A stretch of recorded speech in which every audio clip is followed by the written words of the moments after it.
صلى الله على نبينا محمد وعلى آله وأصحابه وسلم تسليما كثيرا أما بعد اللهم أعنا على ذكرك وشكرك وحسن عبادتك اللهم اغفر لنا وارحمنا واهدنا وارزقنا. قال الإمام البخاري رحمه الله تعالى في صحيحه باب شراء النبي صلى الله عليه وسلم بالنسيئة. Bab belanjanya Rasulullah SAW, berdagang atau belanjanya Rasulullah sallallahu alaihi wasallam dengan an-nasi'ah. An-nasi'ah asy-syira' qala Ibnu Battal asy-syira'u bin nasi'ah jaizun bil ijma'. Baik, bi kasril muhmalati wal mad ay bil ajal. Dan ini boleh secara ijma' membeli dengan nasi'ah ay bil ajal, dengan hutang, sistem hutang. Qala, dan ini termasuk kebutuhan di dalam jual beli, yaitu transaksi dengan sistem al-ajal. Al-ajal ada dua, yaitu barang duluan atau uang duluan. Itu dua kemungkinan atau dua yang sering terjadi dalam sistem transaksi. Dan ini enggak ada masalah selama tidak ada unsur gharar dan juga antaradin, saling ridha. Qala haddatsana Mu'alla ibnu Asad qala haddatsana Abdul Wahid qala haddatsana Al-A'mash qala dzakarna 'inda Ibrahim ar-rahn fi salam, ar-rahna fi salam. Kami bercerita di hadapan Ibrahim tentang ar-rahn fi salam, menggadaikan sesuatu dengan jaminan, ar-rahn fi salam. Nah, ar-rahn menggadaikan fi salam, hutang dengan jaminan tertentu. Qala haddatsani al-Aswad an Aisyah radhiyallahu anha anna an-nabiy sallallahu alaihi wasallam ishtara ta'aman min yahudiyyin ila ajalin. Maka beliau menceritakan bahwasanya Aisyah radhiyallahu anha pernah bercerita Rasulullah sallallahu alaihi wasallam pernah membeli bahan makanan dari seorang Yahudi ila ajal, dengan kesepakatan akan dibayar tempo. Warahanahu dir'ahu min hadid, dan sebagai jaminan beliau menggadaikan baju besinya. Qala haddatsana Muslim haddatsana Hisham qala haddatsana Qatadah an Anas radhiyallahu anhu qala haddatsani Muhammad ibn Abdullah ibn Haushab qala haddatsana Asbaq Abu Yasa' al-Basri qala haddatsana Hisham ad-Dustuwai an Qatadah an Anas radhiyallahu anhu annahu masya ila an-nabiy sallallahu alaihi wasallam bi khubz sha'irin wa ihalatin sanikhatin. Bahwasanya dia pernah mendatangi Nabi sallallahu alaihi wasallam dan membawakan khubz syair, roti dia terbuat dari gandum, wa ihalatin sanikha, jenis lauknya. Qala wa laqad rahana an-nabiy sallallahu alaihi wasallam dir'an lahu bil Madinah 'inda yahudiyyin. Dan Nabi sallallahu alaihi wasallam pernah menggadaikan baju besinya di Madinah kepada seorang Yahudi. Wa akhadha minhu sya'iran li ahlihi, dan beliau mengambil gandum untuk keluarganya. Walaqad sami'tuhu yaqul, kata Anas bin Malik, aku pernah mendengarkan Rasulullah sallallahu alaihi wasallam mengatakan, ma amsa inda ali Muhammadin sallallahu alaihi wasallam sa'u burrin wala sa'u habbin. Rasul sallallahu alaihi wasallam pernah mengatakan, ma amsa inda ali Muhammad sallallahu alaihi wasallam, kata beliau, hampir setiap sore tidak ada gandum, tidak ada bur, tidak ada tepung di rumah Nabi sallallahu alaihi wasallam untuk dikonsumsi. Wa inna indahu latis'a niswatin. Padahal beliau sallallahu alaihi wasallam memiliki 9 orang istri dengan kehidupan yang sangat sederhana, bahkan sangat kekurangan. Bukan karena beliau sallallahu alaihi wasallam miskin, karena tidak kerja, miskin karena beliau sallallahu alaihi wasallam orang kaya. Beliau orang kaya, tetapi beliau sallallahu alaihi wasallam orang yang paling dermawan, ajwadan nas, sehingga beliau lebih suka beliau yang lapar daripada harus melihat umatnya yang lapar. Beliau tidak akan pernah atau pantang untuk meminta-minta kepada umat. Naam. Makanya sangat aneh kalau ada orang yang mengaku turunan Nabi kerjanya meminta, mengemis, meminta belas kasih muhibbin, orang yang simpatisannya, na'udzubillah. Ini sangat bertentangan dengan Nabi sallallahu alaihi wasallam. Nabi sallallahu alaihi wasallam lihat keadaan ekonominya sampai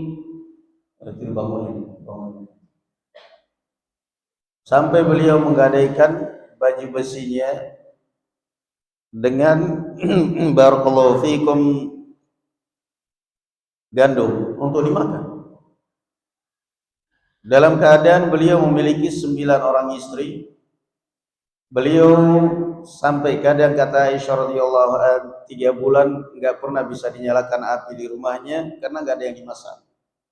Cuman makan kurma dan air putih. Beliau menggadaikan baju besinya kepada seorang Yahudi. Dan ini memberikan pelajaran kepada kita, bolehnya gadai. Bolehnya menggadaikan sesuatu kepada seorang, pinjam uang dengan jaminan. Namun yang harus difahami, Rasul sallallahu alaihi wasallam mengatakan, kullu qaradin jarra naf'an fahuwa riba. Itu kaidahnya. Sebagian ulama melemahkan hadis ini, tapi ijma'ul ulama di atas hadis ini, bahwa setiap gadai, kullu qardin, setiap gadai yang membawa manfaat, maka itu adalah riba. Sekecil apapun itu manfaat. Ya, ada orang pinjam uang ke saya, kemudian dia gadaikan BPKB mobil. Boleh saya tahan BPKB mobil kamu pakai. Saya hanya boleh menahan BPKB, mobil kamu pakai. Terus saya dapat apa? Ya sudah, namanya orang hutang itu kan, dasarnya landasan orang hutang piutang itu kan berbuat baik. Waf'alul khaira la'allakum tuflihun. Enggak boleh hutang piutang dijadikan bisnis. Orang hutang kemudian dia menggadaikan kepada saya sertifikat tanah. Boleh saya ambil sebagai jaminan kalau seandainya suatu saat dia tidak bayar. Tapi 2 hal yang harus diingat. Pertama, tanah tidak boleh saya manfaatkan sedikit pun. Bahkan dia menanam, tetap kamu yang tanam. Pemilik kamu tanam. Barangkali kamu bisa bayar hutang dari hasil tanamanmu itu.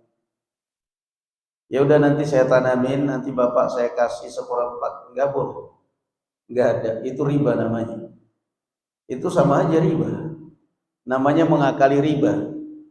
Kalau saya menetapkan kamu saya pinjamin 100 juta, nanti kembalinya 110 juta, itu kentara ribanya. Kemudian diakalin dengan ini 100 juta, jaminannya sertifikat tanah, nanti tanah saya garap, berapa itu ribanya sampai dia melunasi hutang. Ini namanya menolong sama menyolong sambil menyolong. Kullu qardin jarra naf'an fa huwa riba. Itu kaidah yang pertama. Hal yang pertama yang harus diingat. Boleh pinjamkan jaminannya sertifikat tanah, jaminannya BPKB mobil, BPKB motor. Wih, kamu gimana, orang lagi bicara bisnis ngantuk? Gimana kalian mau bisnis ngantuk kan kayak gitu? Bisnis tuh pagi-pagi berkah. Pinjamkan sertifikat jaminan sertifikat rumah, BPKB mobil, BPKB motor, atau apa saja, tapi tidak boleh mengambil manfaat apapun dari mobil itu, dari motor itu. Kalaupun saya pinjam mobil, saya pinjam sebagaimana orang lain pinjam. Kalaupun saya pinjam mobil, sebagaimana orang lain pinjam. Kalau orang lain nyewa, ya saya nyewa. Tidak ada unsur karena saya berhutang budi, karena dia berhutang budi ke saya. Yang kedua yang harus diperhatikan ketika al-qard yang seperti ini, barakallahu fikum, ketika atau di saat jatuh tempo pelunasan dan dia tidak bisa melunasi, boleh kita sita, tapi kita hanya mengambil rasul amwal. Itulah apa namanya, rusaknya bank kan di situ. Ketika jatuh tempo 2 tahun perjanjian melunasi hutang 100 juta, ternyata 102 tahun kemudian dia tidak bisa melunasi hutang. Ini gimana? Sertifikat tanahmu di tangan saya, kamu udah gak sanggup bayar. Ya terserah Pak, gimana caranya? Saya boleh menyita, boleh. Saya boleh menyita tanah dia, tapi kemudian dijual sesuai dengan harga pasaran. Saya ambil uang saya, kemudian sisanya saya kembalikan ke dia. Itu bank syariah. Itu namanya bank syariah. Tapi kalau bangkrut, ya diperas. Kamu hutang 100 juta, ya dia akan jual tanahmu, dia akan jual rumahmu dengan sebatas tunggakan kamu. Gak akan peduli apa namanya, mau nangis tuan rumahnya, mau apa, pokoknya lelang 100 juta, padahal tanah itu masih bisa terjual 200 juta, 250 juta. Karena cepat laku, ingin cepat laku. Dan ini transaksi haram. Nah, ini zalim yang seperti ini. Boleh saya sita, kamu utang ke saya 50 juta. Ini mobil kamu, mobil Innova taruhlah, Pajero lah. Pasaran mobil kamu berapa kalau dijual? 150. Kamu jual 150. Kamu jual 150. Atau kalau mau ingin cepat, ya sudahlah, bawalah ke showroom, jual. Kemudian berapapun lakunya, taruhlah 120, 130, kamu kasih saya 50 juta, sisanya kamu ambil. Kamu bisa beli mobil Avanza, beli mobil Xenia yang di bawahnya lagi, sehingga kamu tetap punya mobil tanpa harus bergaya. Itu yang namanya qard. Jadi kaidahnya, kullu qardin jarra naf'an fa huwa riba.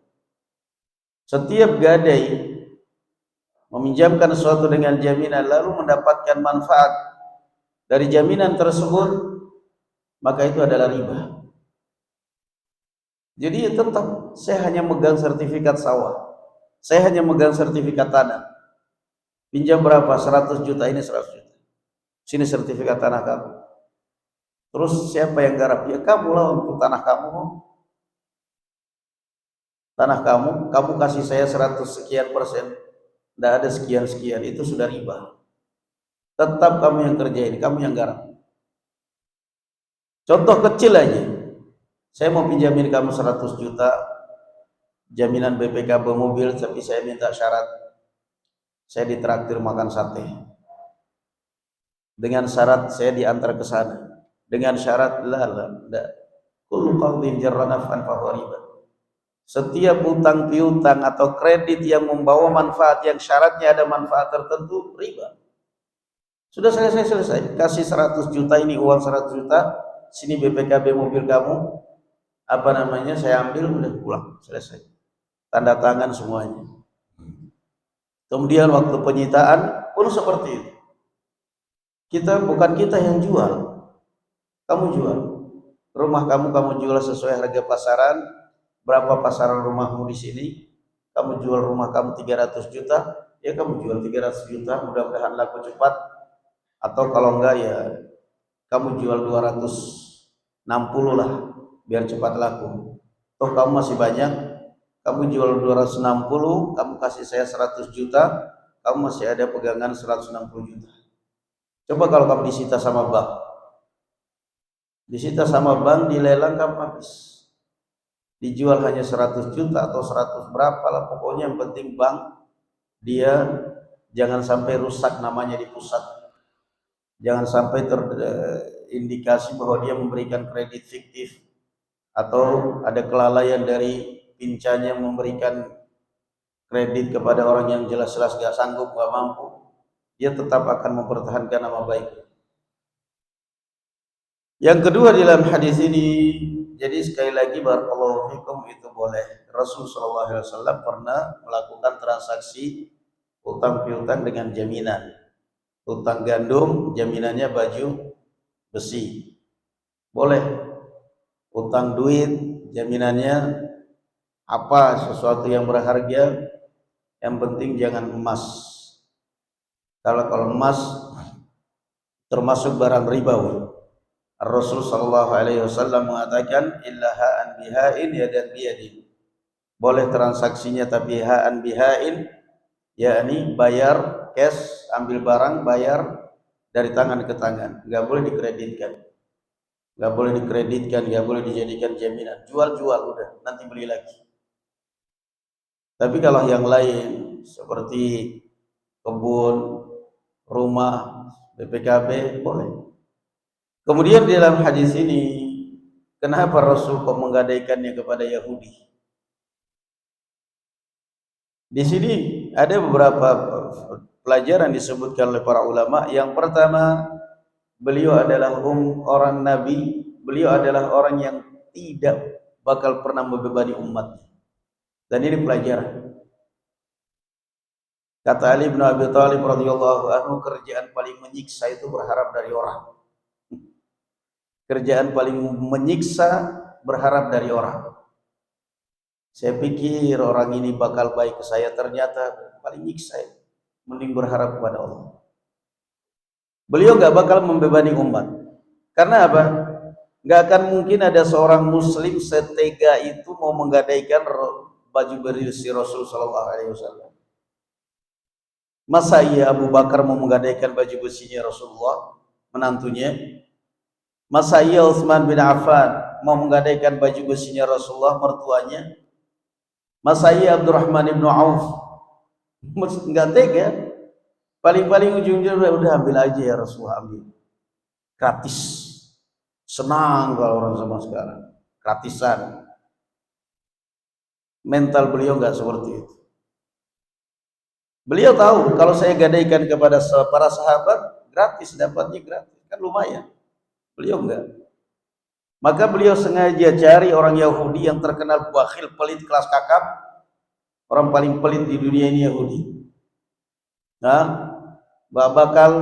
Itu mulailah bisnis ngantukan. Digadaikan kepada seorang Yahudi. Pertama itu tadi, beliau tidak ingin bebani umat, tidak ingin memanfaatkan orang, beliau tidak ada asas maslahat. Yang kedua, beliau hendak mengajarkan kepada kita bolehnya bermuamalah dengan orang non-muslim dalam sebatas dagang dunia, silahkan. Nah, qadarullah di dalam satu kantor ada orang sah non muslim nggak ada masalah. Kita berbisnis nggak ada masalah, bertetangga itu yang kedua. Yang ketiga, barakallahu fikum, beliau hendak mengajarkan, mencontohkan akhlak Islam kepada orang-orang Yahudi. Ini loh, amanah luar biasa. Nah, yang penting tepat waktu. Karena dan ini juga mengajarkan kepada kita bolehnya berhutang. Ya, Rasulullah juga hutang, tetapi jangan hutang ngomongnya manis, giliran ditagih melotot. Ada orang yang seperti itu. Ditagih datang mau ngutang manis, nangis-nangis, tolong bantuan, tolong ini, tolong itu. Giliran ditagih hutang, diingatin hutang, melotot, utang segitu, tagih. Gimana sih? Kamu yang hutang, kamu yang marah. Yang rugi siapa? Yang rugi kan saya. Nah, makanya lebih baik makan nasi garam tapi daripada makan enak tapi ngutang semuanya. Nah, sudah senang-senang punya mobil mewah, Alphard, nggak taunya stres tiap bulan mikirin angsuran 15 juta, 20 juta. Nggak taunya mikirin tahunannya 25 juta, 30 juta, stres. Mending mobil yang sederhana tapi nggak ada utang. Jalan enak, klaksonnya pun sudah lunas, bukan dit-dit, udah enak, tenang pikiran. Nah, karena hutang itu bikin beban. Nah, itu tapi boleh secara syariat, boleh di dalam Al-Quran pun dibolehkan. Hanya saja itu tadi kata Umar bin Khattab, ad-dainu hammun fil lail, ghammun fil nahar, dhullun fil nahar. Orang kalau sudah terlilit hutang, malam harinya stres, bikin pusing mikir dari mana dia bayar hutang, siang hari dia harus berpikir menghindari orang yang dihutangi, kemana dia ngumpet. Makanya Rasulullah SAW berlindung dari lilitan hutang. Bukan berarti haram, boleh berhutang, itu kebutuhan, tetapi ingat itu adalah amanah. Na'am, barakallahu fikum, wallahu a'lam bis-shawab. Alhamdulillah, subhanakallahumma bihamdik, asyhadu an la ilaha illa anta, astaghfiruka wa atubu ilaik. Assalamualaikum warahmatullahi taala wabarakatuh.